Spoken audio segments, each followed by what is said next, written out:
Hello, I'm Bernie Hayes. Today we'll be talking with Dr. Ron Gregory about some tributes to his brother Dick Gregory today on The Bernie Hayes Show.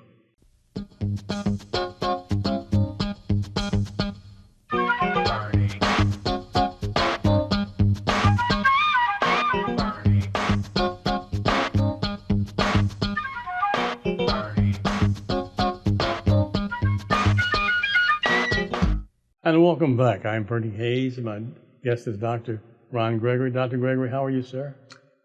Bernie, I'm doing fine in spite of all this crazy weather we have in this area. Yeah.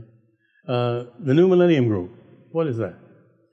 The New Millennium Group is an organization that funds, that organizes two different types of venues. We do entertainment shows, and we also do health shows, center shows where we discuss with people vitamins, minerals, exercises, and things that they can do to improve their health. And we also work with certain groups to help them raise funds for their organization. And the health issue, did that come about because you were once a world-class athlete? Did that have any influence on that? Yeah, it's a twofold. Being a high school and collegiate athlete, learning how to take care of your body and everything. Also, I was a former physical education teacher in the school system for quite a while. And can't fail to mention having a brother who was a health guru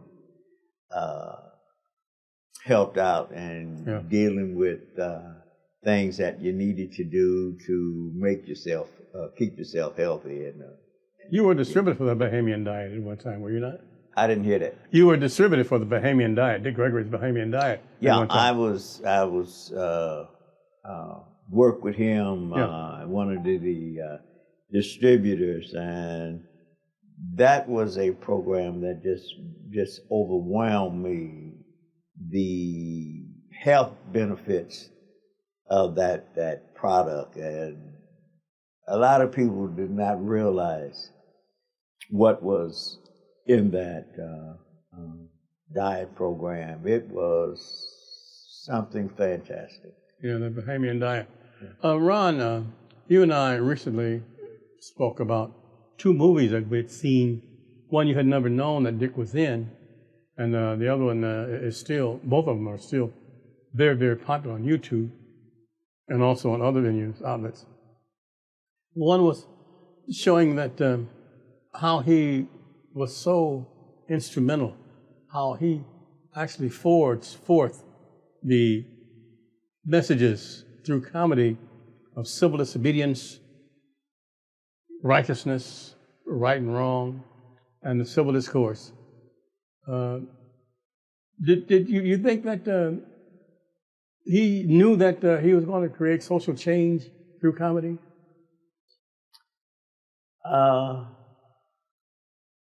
I doubt when he started out. I doubt if he understood the scope of what it was going to amount to.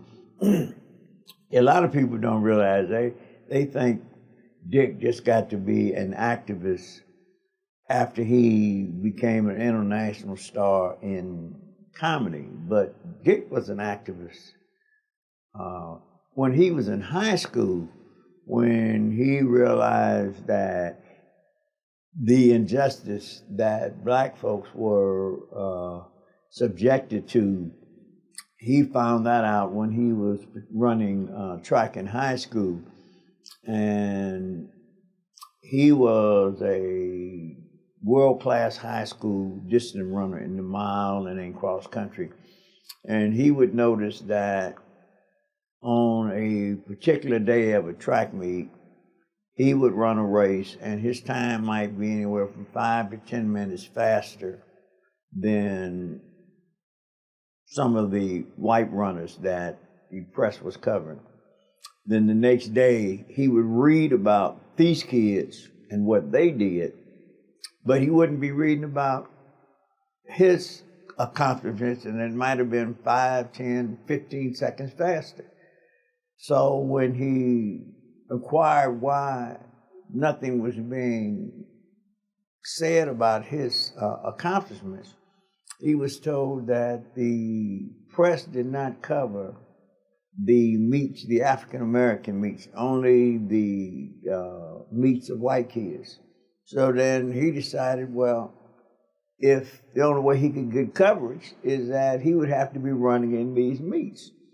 So he contacted some people and complained about it, and because of the complaints, they opened up some of these meets. And then he started running, and then that's when it was discovered what a good runner he was. Oh. And he also led a demonstration when they were talking about the overcrowded conditions of the 3 black schools. And the kids were talking about walking out of school at the 3 black schools. Well, he said, well, if we just walk out of school and the press come in and cover this, they're going to cover the students at Sumner, they're going to cover the students at Vashon and Sumner and students at Washington Tech. But if we combine and all meet up at one central location, then what they will do, they will see this massive amount of African American students and realize how in the heck could you put this many students in 3 little schools and at the same time have 8 high schools for the white students. And that happened in 1951 before he graduated and went to SIU. Then he went to SIU Carbondale and found out there was a lot of injustices going on there. And he systematically started doing things to change the landscape in Carbondale. Mm-hmm. I noticed that you also took up comedy as a means for social change. How did that come about? Well, what happened when I left, went to Notre Dame, Dick was performing at some of the, I guess they used to call them chicken circuit comedy clubs in Chicago. And on weekends when I wasn't leaving, going out of town for track meets, I would leave the campus and go to Chicago and would watch his routine. And I was impressed with, the things he would say. And I would come back on campus and do his routine, tell a lot of the different jokes that he was telling and everything. However, I didn't tell people that my brother was an up-and-coming comic, and the routine I was using was his. And I kind of, got to enjoy it and everything. And all of a sudden, Dick got big in the Playboy Club, and I had graduated from Notre Dame, and some of my classmates went to the Milwaukee Playboy Club to watch his show. And then one day I got a call on the phone, and I was told how funny my brother was. And then one of the students say, "But do you realize he's using all of your jokes?" And I said, "Wait a minute, those were not his jokes. My jokes, those were his jokes that I was coming back to the campus telling, because I was able to remember his routine." Yeah. And I got to enjoy it, so And I noticed that when Dick was doing that, he was creating social change, and he was bringing up race and other disparities in his comedy. I want to come back and talk to you about that, and also these 2 new movies that you and I watched recently that we had not known about, that Dick Gregory was featured in. Not only featured in, but he starred in, and the tributes that other comedians are giving to him then and now. We'll be back with Dr. Ron Gregory, after this. As we celebrate 50 years of God's faithfulness, how I thank God for all the years that we've been able to work side by side with Bernie Hayes. What a blessing this man has been, and what a blessing all of you all have been as you've continued to partner with New Life Evangelistic Center so we can feed the hungry, shelter the homeless, reach out and be a family to those that have no family at all. Now, as we're celebrating 50 years of God's faithfulness, I'm asking you to pray that we can get back into 1411 Locust at this particular moment. It was such a hideous crime when rich folks move in the neighborhood, shut that building down and put the homeless on the street. So many are suffering out there. Now, if you'd like myself or my grandson, Chris Aaron, to come and share with your church or business or group, please call us at 314-421-302. Yes, we're celebrating 50 years of God's faithfulness, thanking God for Bernie Hayes and all of his supporters and all of you that have been praying. The door's open now. We want to move into 1411 Locust. We've got to complete the work. Through your prayers, through your involvement, we can make a difference. It's New Life Evangelistic Center, P.O. Box 473, St. Louis, Missouri. Landmarks in St. Louis Black history. Club Imperial was the place in the St. Louis area. George Eady's club, just at West Florissant and Goodfellow, helped launch Ike and Tina Turner, and also may have unwittingly helped to integrate the St. Louis music scene. Ike Turner is credited with integrating Club Imperial and Club Manhattan. Club Riviera, which operated from 1940 until the mid-1970s. Club Riviera was one of the biggest nightclubs in the nation during the 1940s and 50s, and is said to have rivaled the Cotton Club in Harlem. Club Riviera was located at 4460 Del Mar, just east of Taylor. Almost every noted African-American act appeared there, and it was destroyed by fire in the 1970s. And the West End Waiters Club, also called the Palladium. The Palladium building on Enright, just east of Grand, was built in 1914 as a roller skating rink and ballroom. The Palladium was not the fanciest of the legendary St. Louis dance halls, but is also home to some of the greatest music in the city. History in St. Louis. How important are St. Louis Metro passes to the needy? To provide stability and permanent change to the homeless, they need jobs. But how do they get transportation to look for work when they have no money? And when they find a job, how will they get there? Become a part of NLEC's Metro Pass program and help bring enduring change to a life. I have doctor's appointments that I have to attend, going to seek jobs and putting in applications. I really would like you to understand the importance and the need for this ministry, and anything that you can do to keep this ministry going. Please know that it is an extension of God's love. And welcome back. My guest is Dr. Ron Gregory, the head of the New Millennium Group. Dr. Gregory, you're also affiliated with the Southside Wellness Center, are you not?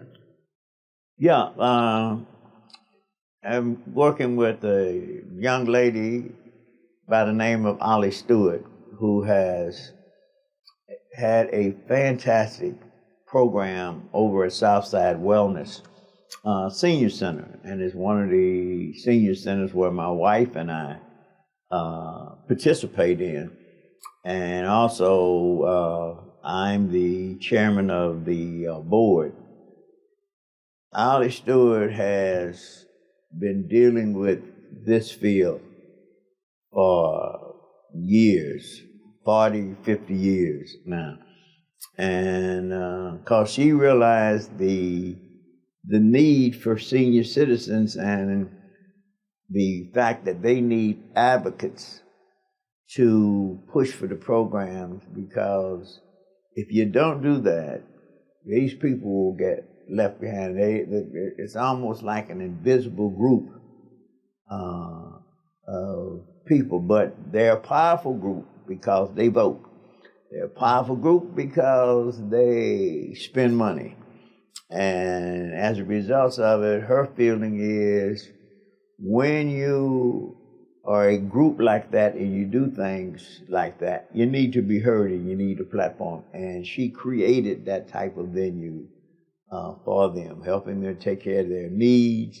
She has a transportation program, a feeding program, and an advocacy program. And she gets her seniors involved in activities that helps them both physically and mentally.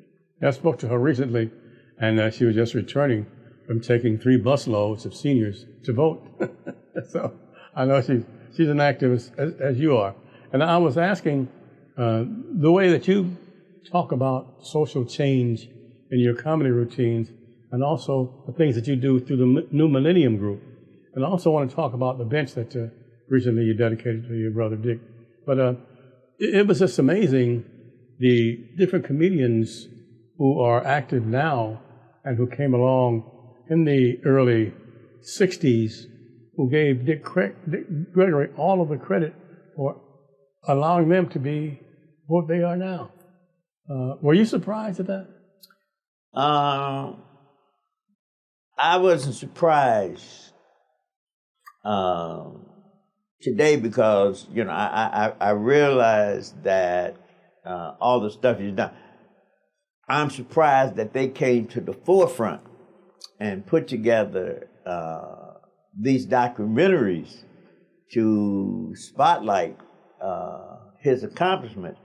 Prior to Dick going into the Playboy Club, most of your black comedians, you know, when they started, they were kind of relegated to being sort of like clowns. They had to wear the big shoes and the big hats and, you know, that Amos and Andy type of... And the Dusty Fletchers and the... Yeah, those and type Step of guys. and Fetch It and all that, yeah. They were not able to stand up and talk about world events and make political comments, where Dick's routine, though funny, put a lot of social issues in the forefront of his comedy. And in addition to laughing and talking about, you know, laughing as comedy, you left there with a message. And that was the thing that he made a difference. And the fact that he says, black comics and black people have something to say about world events if you give us an opportunity. Sure. Tell us about this. You made a dedication recently to Dick Gregory, the bench. And where was that about and where is it located? Some years ago, in the late 90s, there was a problem over on a street called Delmar and Taylor. There were women of the night or prostitutes up and down the block, and it was basically on Delmar between Taylor and Sarah. And the community people were uptight, but they felt people were turning their back and not dealing with it. And he came home and put together a little ragtag group called the Dick Gregory Dignity Patrol. And he got quite a few people involved, guys like Bob Williams, Cleo Willis, Marge Hollis, and a lot of people. And in the evening time, between 6 o'clock and 8 o'clock, they would march up and down Delmar on the sidewalk.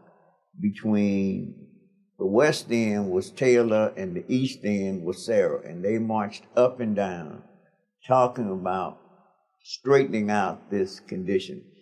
And it lasted for quite a while, even after he had to leave and go back to Plymouth, Massachusetts. Yeah. And as a result of it, that area has really straightened itself out, and there began to be developments and things going on in that area.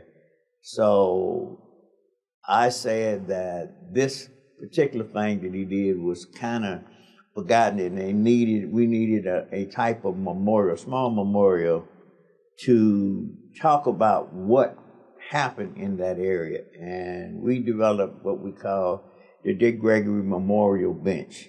And it's situated on the northeast corner of Delmar.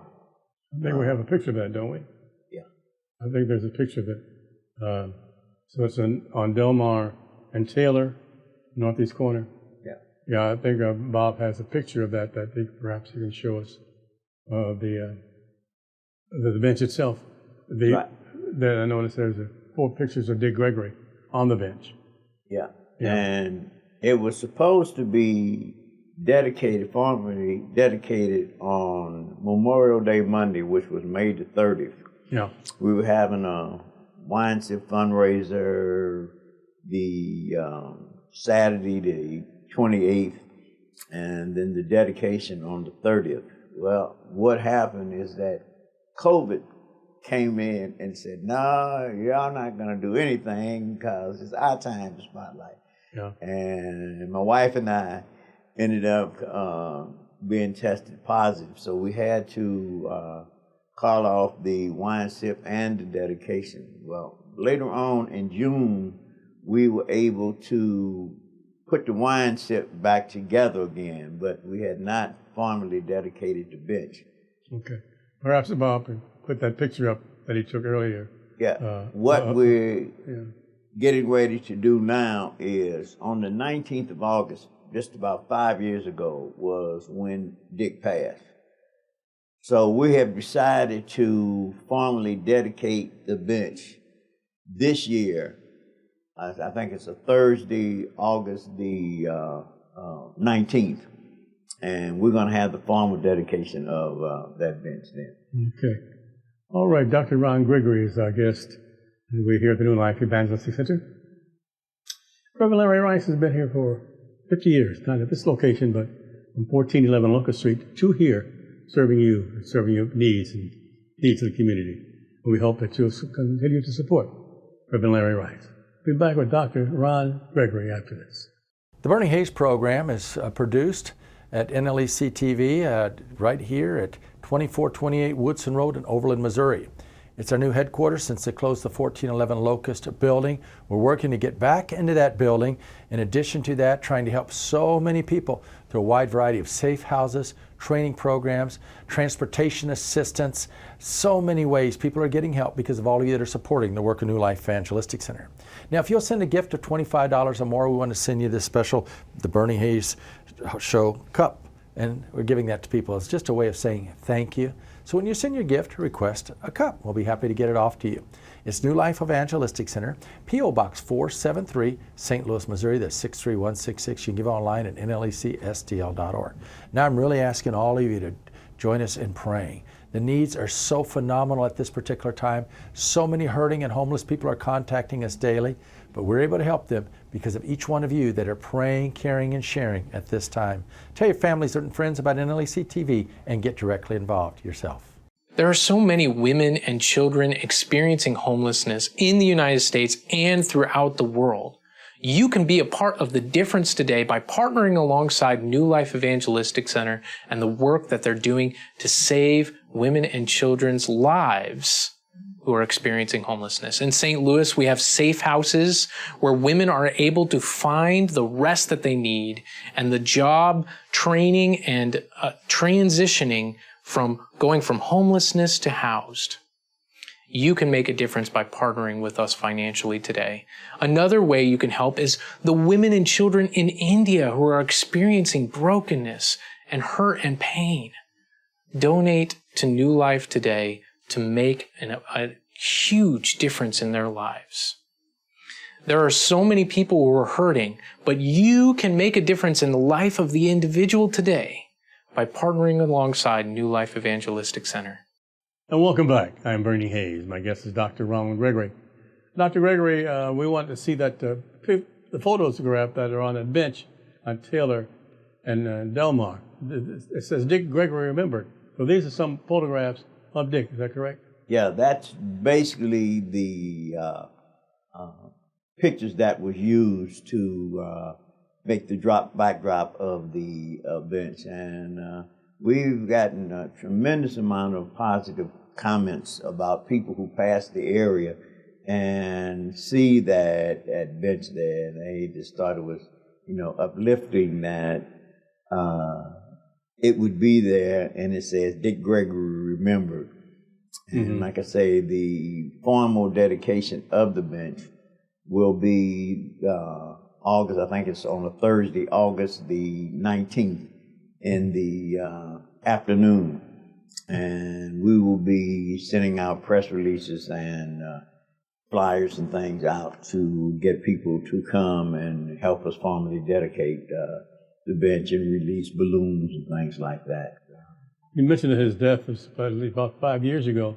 I mean, yet and still, Dick Gregory is in the news just as much as he was while he was living and inactive. Yeah. Why is that? Why is that, sir? These documentaries, these two documentaries, the one that came out saying the one and only Dick Gregory, and this was actually a story of his life and all the stuff that he did. And then the second one that came out, the title of it escapes me, but that's the one that came out where the African American comedians was talking about the effect of Dick Gregory and the fact that before Dick Gregory hit the scene and went mainstream as a stand-up comedian, they were relegated to playing small clubs, small payrolls and things. And in his case, he went on the national scene, and one of the things he did is he refused to go on the Jack Parr show because it was discovered that Jack Parr had entertainers that would come on the show, and after they would perform, they would sit on his private bench and have a conversation. However, the black entertainers, when they would get through with their routine, they would just leave. Yeah. And he says, I refuse to go unless you let me sit on the bench. He changed that dynamic, right? And the bench thing was saying, we have views about what's going on in the world in addition to just being funny. And the world needs to understand that we have things to say. And once it started, it just opened up the doors. Every venue did. And let me ask you this. How can we reach you and get more information about you and the bench and its location? How can we reach Dr. Ron Gregory and the New Millennium Group? My phone number is area code 314-361-7793. And my email address is rlgfromnd61@yahoo.com. And let me explain something. I'm 85 years old, so if you want to get me, the best way to get me most times is through that landline number. I'm on the computer a lot, but I'm still old school. 361-7793. Yeah. Okay. And yes, and some more things we want to talk about too. But they can go by. Right now, the bench is being displayed right on Taylor and Delmar. They can see the bench right now. Yeah, it's beautiful bench. The gentleman that put it up did a wonderful job, and we're really pleased. And everybody who goes by there and said, I've had some very positive things. Okay. And the other thing that they say is, hey, out of all the stuff that they did, we forgot about him coming home and spending some time to correct some problems that we hear in St. Louis. He was so busy dealing with national problems and world problems that we forgot that he came home and spent some time. In addition to the Delmar thing, he also spent some time on the Homer Phillips situation. But now we're out of time, Dr. Gregory. I'm so sorry. There's so much we can talk about for Dick Gregory. We can go on through hours and hours and hours on Dick. But I want to say thank you for coming by and spending that time with us and telling us about the bench. I'm Bernie Hayes, and we're at the New Life Evangelistic Center, 2428 Woodson Road in Overland, Missouri. Reverend Larry Rice has been here for more than 50 years serving you. We'll be right back next week. Have a great day.